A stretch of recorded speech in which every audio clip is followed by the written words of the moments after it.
Artificial intelligence AI చేస్తున్న ఎన్నో అద్భుతాలను ఇప్పుడు చూస్తున్నాం.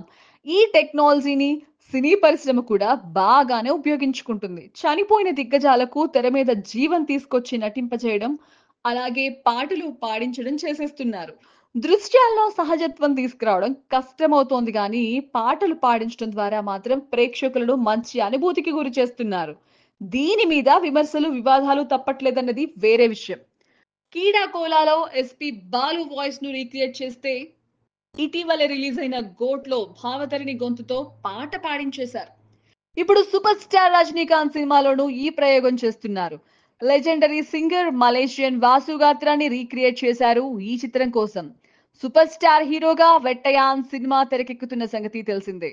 దసరా కానుకగా అక్టోబర్ 10న రిలీజ్ కానున్న ఈ చిత్రంలోని తొలి పాట మనసిలాయో తాలూకు ప్రోమోను తాజాగా రిలీజ్ చేశారు.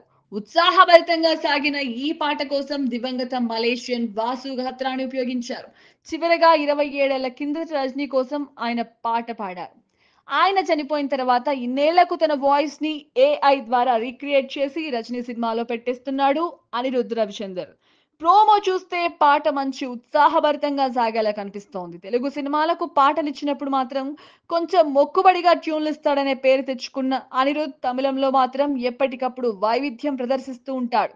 ఇక మనసిలాయో కూడా ఆ కోవకు చెందిన పాటలాగే కనిపిస్తోంది. జై భీమ్ ఫేమ్ జ్ఞానవేల్ రూపొందిస్తున్న వెట్టయాన్లో అమితాబ్ బచ్చన్, ఫాహద్ ఫాజిల్, దగ్గుబాటి రానా ముఖ్య పాత్రలు పోషించడం విశేషం.